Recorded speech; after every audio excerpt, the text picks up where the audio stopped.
बिस्मिल्लाहिर्रहमानिर्रहीम। Class 8 science chapter number 3 start करें जी। Cells, heredity and evolution.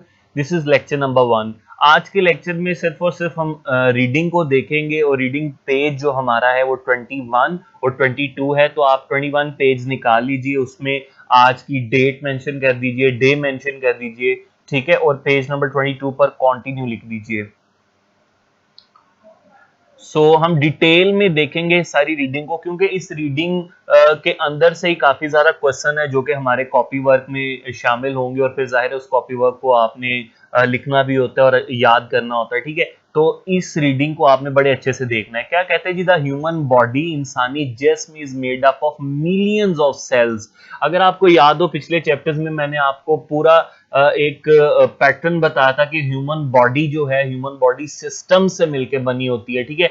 यानी कि जिस तरह हमारे जिस्म है तो उसमें नर्वस सिस्टम है जिसको दिमाग का निजाम कहते हैं, एक्सक्रीटरी सिस्टम है, ठीक है। तो मुख्तलिफ सिस्टम है हमारे जिस्म में, और वो सिस्टम मिलके बने होते हैं ऑर्गन से। ऑर्गन बनते हैं टिश्यू से, टिश्यू बनते हैं सेल से। तो ह्यूमन बॉडी का जो सबसे छोटा यूनिट है वो सेल है, और कहते हैं हमारे जिस्म में कितने सेल हैं? मिलियंस ऑफ सेल, लाखों सेल हैं, ठीक है। और अगर आप इसको मैं और डिटेल में जाऊं तो ऑन एवरेज अगर ह्यूमन बॉडी में देखा जाए, वेरी करता है ना depending upon the size of the body of human, तो ऑन एवरेज जो है वो 37.2 ट्रिलियन सेल मौजूद होते हैं एक इंसानी जिस्म में, यानी कि खरबों के एतबार से सेल मौजूद होते हैं। फिर कहते हैं there are about 0.005 millimetre to 0.02 millimetre in diameter, यानी कि अगर सेल को देखा जाए तो सेल का जो साइज होता है, जो डायामीटर होता है, वो वेरी करता है जी 0.005 से 0.02 मिलीमीटर तक। आगे बात करते हैं, कहते हैं जी nearly all cells have same basic structure. देखो ये मैंने सेल के सामने उसका बेसिक स्ट्रक्चर या उस सेल के अंदर मौजूद पार्ट्स को आपके सामने मेंशन किया हुआ है, ठीक है। तो कहते हैं कोई भी सेल हो, चाहे वो आपका नर्वस सिस्टम यानी कि दिमाग के निजाम का सेल हो, वो डाइजेस्टिव सिस्टम का सेल हो, वो कार्डिक सिस्टम यानी कि दिल के निजाम का सेल हो, कोई भी सेल जिस्म का हो, कहता है उसका जो बेसिक स्ट्रक्चर है वो सेम है, यानी कि उसमें ये जो पार्ट्स होंगे तमाम सेल्स में ये पार्ट्स मौजूद होंगे, no matter what their function और what organism they are found, इनके वो किस जानदार में है या उनका कोई क्या काम है, तमाम सेल का बेसिक स्ट्रक्चर तकरीबन सिमिलर होता है। फिर क्या कहते हैं जी, most of the cell have nucleus in the centre, के जो ज्यादातर सेल होते हैं उनके दरमियान में, जिस तरह देखें ये सेल है, इसके दरमियान में क्या होता है जी, न्यूक्लियस होता है। The nucleus of a cell contain long thread like structures called chromosomes, ठीक है। और न्यूक्लियस के अंदर धागा नुमा साख्तें होती हैं जिनको हम क्या कहते हैं, क्रोमोसोम्स, ठीक है। फिर chromosomes contain a complex chemical called deoxy ribo nucleic acid और डीएनए। और जो क्रोमोसोम्स आपको ये नजर आ रहे हैं, अगर इन क्रोमोसोम्स को हम डीपर जाके देखें तो इनके अंदर ये डीएनए मौजूद होता है। तो क्या देखा, ह्यूमन बॉडी सेल पर मुश्तमिल है, सेल के सेंटर में न्यूक्लियस है, न्यूक्लियस के अंदर थ्रेड लाइक स्ट्रक्चर्स है, धागानुमा साख्तें क्रोमोसोम्स है, और क्रोमोसोम्स किन चीजों से मिलकर बना होता है, डीएनए से। तो होपफुली ये सारी चीजें आपको अच्छे से समझ आ गई होंगी, ठीक है। तो और डीएनए कहता है कंट्रोल करता है the development of characteristic that an organism inherit from its parents, के जो भी खसूसियात किसी भी ऑर्गेनिज्म को उसके पेरेंट्स से मिलेंगी उसको कौन कंट्रोल करता है, डीएनए का काम है इन चीजों को कंट्रोल करना, ठीक है। जिस तरह अगर आप हैं तो आपकी जो स्किन कलर है वो आपके पेरेंट्स जैसा है, या अगर किसी भी बच्चे के जो बाल हैं, हेयर हैं, जो करली होते हैं उसके पेरेंट्स की वजह से, तो ये सारी इंफॉर्मेशन किस चीज में स्टोर होती है, डीएनए में, कि अगर पेरेंट्स के हेयर करली हैं तो बच्चों के भी करली होंगे। ये सारी इंफॉर्मेशन किस में स्टोर होती है, डीएनए में, ठीक है। तो होपफुली ये पॉइंट समझ आ गया होगा। फिर कहते हैं जी that is it contain the instruction for making the characteristic of an organism, यानी कि इसमें वो तमाम हदायत होती हैं कि किसी भी एक जानदार के अंदर कौन सी खसूसियात होंगी, यानी कि उसका स्किन कलर क्या होगा, हेयर कलर क्या होगा, आई कलर क्या होगा, ठीक है। तो ये सारी चीजें इसमें शामिल हैं। फिर कहते हैं chromosomes carry bits of information called jeans. तो अभी हमने देखा कि सेल, सेल में न्यूक्लियस, न्यूक्लियस में क्रोमोसोम्स, क्रोमोसोम्स किससे बने, डीएनए से। अब डीएनए को अगर आप देखो तो डीएनए के अंदर आपको कुछ कंपोनेंट नजर आते हैं, उसके भी कुछ पार्ट्स होते हैं, ठीक है। डीएनए के अंदर बेसिस मौजूद होती है, ठीक है, जिनको हम कहते हैं नाइट्रोजनस बेसिस, ठीक है। ये अगर आपको देखो तो ये आपको कुछ अल्फाबेट्स नजर आ रहे होंगे। टी थायमिन को कहते हैं, जी गवानीन को कहते हैं, ए एडेनिन को, सी साइटोसिन। ये जो बेसिस हैं ये डीएनए में मौजूद होती हैं। अच्छा, इन बेसिस की एक खास अरेंजमेंट होती है। ये जो बेस है, कोई सी 3 बेसिस भी जुड़ सकती हैं, कोई सी 5, या ये हजारों बेसिस एक पैटर्न में जुड़ती हैं। तो जो इन बेसिस का पैटर्न होता है ना, उसको हम बोलते हैं जीन। वो जो जीन होता है वो डिसाइड करता है कि डीएनए ने आगे प्रोटीन कैसे बनाना है, ठीक है। तो इसकी डिटेल हम देखते हैं। क्या कहता है, gene instruct our body to make protein, वही बात, which determine the shape of the body and how it behaves. तो मैं चीजों को बार बार रिपीट करके बता रहा हूं ताकि ये चीजें नहीं आपको अच्छे समझ आ जाए। सेल के अंदर न्यूक्लियस, न्यूक्लियस के अंदर क्रोमोसोम्स, क्रोमोसोम्स के अंदर क्या होता है, डीएनए, डीएनए में बेसिस होती हैं, और इन बेसिस की तरतीब से जो है वो एक जीन बनता है। जीन भी बेसिकली एक कोड होता है। ये कोड क्या कहता है, ये कोड डिसाइड करता है कि आपके जिस्म में प्रोटीन कैसे बनेंगे, ठीक है। तो प्रोटीन के बनने से ही आगे नए सेल बनते हैं, ठीक है। अब आगे बढ़ते हैं। Chromosomes and genes are made up of DNA. The DNA molecule is like a twisted ladder. Twisted किसको कहते हैं, जिसको रैप किया हो, लपेटा हो। लैडर कहते हैं सीढ़ी को। तो अगर आप देखो ये डीएनए, तो आपको ये ट्विस्टेड लैडर की शक्ल में नजर आ रहा होगा, called double helix. Double helix इसको क्यों कहते हैं, क्योंकि इसमें आपको 2 थ्रेड नजर आ रहे होंगे, एक ये वाला और एक ये वाला, ठीक है। कहते हैं when cell divide the DNA first duplicate itself, के जब सेल डिवीजन होती है। सेल डिवीजन का क्या मतलब है, एक सेल आगे से सेल प्रोड्यूस करता है, तो उसको हम कहते हैं सेल डिवीजन। तो कहते हैं जब सेल डिवीजन होती है, डीएनए सबसे पहले अपने आप को डुप्लीकेट करता है, और जो एक इसकी कॉपी बनती है वो एक जनरेशन से अगली जनरेशन में मुंतकिल होती है। This is reason why we inherit characteristic from our parents, ठीक है। तो मैं आपको सिंपल वे में इसको और डिटेल में बताना चाहता हूं। देख लीजिए कि एक मेल और फीमेल जब आपस में मिलते हैं तो उनके मिलने से एक सेल बनता है, ठीक है। यानी कि जब मेल से स्पर्म और फीमेल के ओवरी में जाता है तो एक जो सेल बनता है नया, उसको हम कहते हैं जाइगोट। अब वो जाइगोट के अंदर जो है वो जाहिर है ये सारी चीजें होंगी, वो एक सेल होगा, उसमें न्यूक्लियस होगा, उसमें डीएनए होगा, ठीक है। और उस डीएनए के अंदर सारी डिटेल होंगी कि वो जो एक सेल है आगे जाके उसी एक सेल ने जो है वो एक ऑफस्प्रिंग या ऑर्गेनिज्म बनना है। तो उस जो पहला सेल होगा फीमेल और मेल के मिलने से जो पहला सेल जाइगोट बनेगा, उसके अंदर जो डीएनए होगा उसमें सारी इंफॉर्मेशन होगी कि जो आगे बनने वाला जानदार है उसके अंदर क्या क्या खसूसियात होंगी।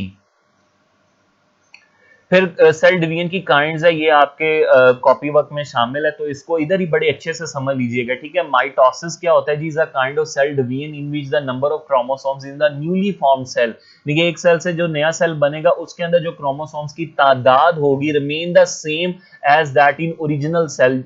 देखो जिस तरह ये एक ओरिजिनल सेल है, इसमें क्रोमोसोम्स कितने हैं, 2। तो इससे ये जो डॉटर सेल 2 बने, इन डॉटर सेल्स के अंदर भी देखो इसमें भी 2 क्रोमोसोम्स हैं, इसमें भी 2 क्रोमोसोम्स हैं। तो ऐसी सेल डिवीजन जिसमें जो है वो क्रोमोसोम्स की तादाद सेम रहती है, ठीक है। एक सेल 2 में डिवाइड हो गया है ना, तो सेल तो 2 बन गए, लेकिन उन सेल, हर सेल में क्रोमोसोम्स की तादाद जो है वो उतनी रहती जितनी ओरिजिनल सेल में थी। Cell having the normal set of chromosomes are set to have diploid number of chromosomes. तो ऐसे सेल जिनमें अपने पेरेंट सेल के जितने ही क्रोमोसोम्स हो, उन सेल्स को कहते हैं इनके पास डिप्लॉयड नंबर ऑफ क्रोमोसोम्स है। ये वर्ड याद रखना, कौन से, डिप्लॉयड। यानी कि अगर पेरेंट सेल और डॉटर सेल यानी जो नए बनने वाले सेल हैं उनके क्रोमोसोम्स की तादाद सेम रहे तो उनको हम कहते हैं diploid number of chromosomes. All the cells in animals and plants, जानवरों और पौधों में तमाम सेल्स होते हैं एक्सेप्ट अलावा the sex cell. Sex cell के वो क्या होते हैं, डिप्लॉयड होते हैं, ठीक है। सेक्स सेल में जो है वो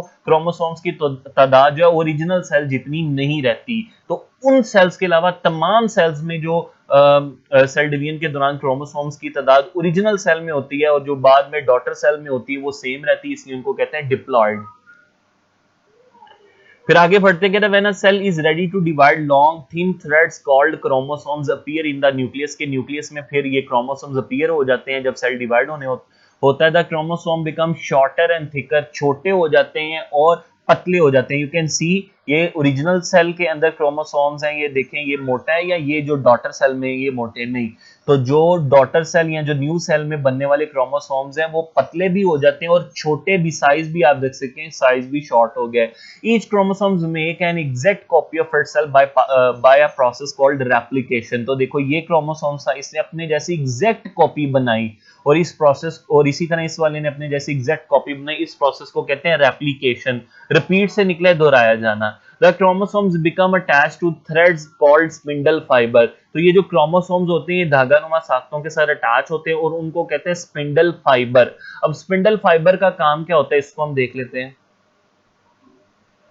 स्पिंडल फाइबर बेसिकली क्रोमोसोम्स को अलग कर देता है, ठीक है। जो मैं आपको दोबारा यहाँ पे बताता हूँ, देखो यहाँ पर जो हमारे पास ये क्रोमोसोम्स है ना, ये इनको क्रोमेटिड्स भी कहते हैं, जो यानी कि अब इन्होंने ही आगे डॉटर सेल में डिवाइड होना है, तो यहाँ इसको इसको अलग करके नए सेल में भेजना और इसको अलग करके नए सेल में भेजना, ये किसका काम होता है? स्पिंडल फाइबर्स का।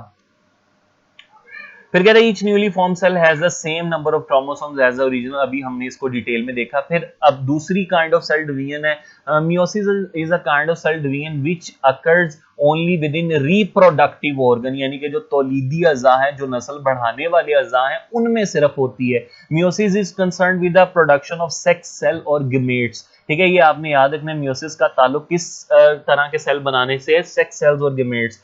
Four daughter cells with the half number of chromosomes as the parent cells are produced by meiosis, ठीक है। देखो ये पेरेंट सेल था और इसमें इनमें इस पेरेंट सेल में कितने क्रोमोसोम्स है? यू कैन सी के 4 है ना।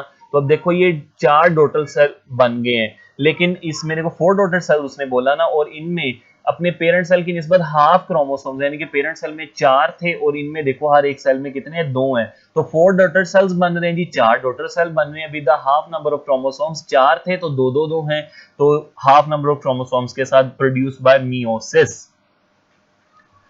फिर क्या कहता है? During meiosis the chromosomes become shorter and thicker. इसमें भी क्रोमोसोम शॉर्टर हो जाते हैं और थिकर हो जाते हैं, ठीक है, पतले छोटे हो जाते हैं। They form pair the member of which are identical in shape and size, ठीक है। तो ये पेयर बनाते हैं, ठीक है। देखो जिस तरह ये यहाँ पर डिवीजन हुई तो ये पेयर में चेंज हो गया, ये भी पेयर में चेंज हो गया, ये भी पेयर में चेंज हो गया, ये भी पेयर में चेंज हो गया, ठीक है। और इन पेयर का कहता है शेप और साइज एक जैसी होती है और इनको हम कहते हैं होमोलोगस पेयर ऑफ क्रोमोसोम्स। क्या कह रहे हैं? Homologous pair of chromosomes. Each chromosomes replicate itself to form 2 chromatids, ठीक है। अब देखो हर जो हमारे पास क्रोमोसोम्स है ये अपने आप को रेप्लिकेट करेगा और क्या बना देगा? क्रोमेटिड। तो देखो ये क्रोमोसोम्स अलग अलग होके क्या इसने बना दिया? क्रोमेटिड, यानी कि क्रोमोसोम्स डिवाइड होके जो न्यू हमारे पास फॉर्म में चेंज हो रहा है उसको हम कहते हैं क्रोमेटिड। तो ये भी क्रोमेटिड में चेंज हो गया, ये भी क्रोमेटिड में, ठीक है। Homologous pair of chromosomes now arrange themselves around the middle of the cell. Spindle fiber become attached to the homologous pair chromosomes and pull them apart. तो स्पिंडल फाइबर उसी तरह इनके साथ अटैच हो जाते हैं और इनको अलग अलग कर देते हैं। स्पिंडल फाइबर का काम ये है कि क्रोमेटिड्स को अलग करके न्यू सेल के अंदर उनको भेज देना। फिर कह रहे they move to the opposite end of the cell begin dividing into 2। और फिर जो सेल है वो 2 में तकसीम होना शुरू हो जाता है। They separate and move in the opposite direction. The cell divide into 4 parts each containing half the original number of chromosomes. तो सेल जो है वो 4 में डिवाइड हो गया और उसमें क्रोमोसोम्स की तादाद ओरिजिनल की निस्बत कितनी है? हाफ। कहते हैं 4 सेल्स बिकम 4 हैप्लॉइड गेमेट्स, ठीक है। तो अच्छा यहाँ पर एक और पॉइंट मैं मिस कर गया, वो क्या कहते हैं कि जो ओरिजिनल सेल में नंबर ऑफ जो नंबर ऑफ क्रोमोसोम से अगर वो हाफ हो जाए तो वो जो हाफ होने पर उनको हम कहते हैं हैप्लॉइड, सेम रहने पर डिप्लॉइड और हाफ होने पर हैप्लॉइड। फिर क्या कहते हैं? For this reason meiosis is sometime called reduction division. Reduction किसे कहते हैं? कम हो जाने को, कि जितने ओरिजिनल सेल में क्रोमोसोम से उसके हाफ हो गए ना तो रिड्यूस हो गए, रिडक्शन होगी। तो फुल ये सारी रीडिंग आपको समझ आ गई होगी। अगर कोई भी प्रॉब्लम हो तो you can ask me in WhatsApp.